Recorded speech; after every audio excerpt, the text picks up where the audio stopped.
Құстар неге сөйлей алмайды ертегісі. Ерте заманда адамдар мен құстардың достығы мықты болыпты. Құстар адамдардың тілін түсіне алатын болған екен. Биік тауда бүркіт өмір сүріпті. Бір күні бүркіттің қарны ашып аулайтын аң аңдып отырады таудың биік шыңында отырып. Бірақ ештеңе табылмайды.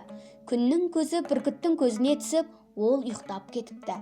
Біраздан соң құстың қанатының даусынан оянып кетеді. Қараса қаршыға жемтігін аулаған екен. Сөйтіп келесі бір төбешікке барып, жейін деп жатыр екен. Оны көрген бүркіт қатты ашуланады да қаршыға отырған төбешікке барып, қаршығаны шұқып тастауға аз қалады. Қаршыға қорықпастан, бүркіт саған не болған дікеңдеп, дұрыстап сұрасаң саған да беремін ғой еттен дейді. Сонда бүркіт, маған сенің қонақжайлығың керек емес, жай сенің өліп қалған аңды қалай жейтініңді көрейін деп келдім дейді. Бірақ етті көріп көзі қызып барады. Оның сөзіне қаршыға күледі де, егер бұл аң өліп қалған болса, онда сен күні бойы не қарап отырдың? Бұл сұраққа көңіл күйі түсіп кеткен бүркіт, мен бұл аңды көрмедім. Мен бұны емес, бір көзіммен қоянды, екінші көзіммен елікті аңдып отырған едім. Сен олардың етін жей алмайсың ғой, жей алдыңдағы етті сасып кетпесін деп жауап қайырады. Бүркіт пен қаршыға бір-бірімен қатты ұрсып қалады. Екеуінің шуын естіп қалған барлық құстар жиналады. Құстар құстардың заңын сайлауды ойластырады. Сол қан ұрысты шешіп беруі керек болады. Құстар шықылдап, шулап кетеді.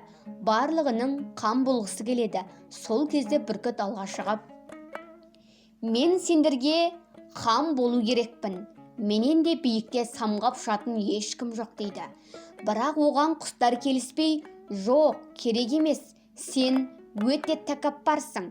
Сол себептен де биік құзда өмір сүресің деп қарсы болады жырқанат шығып.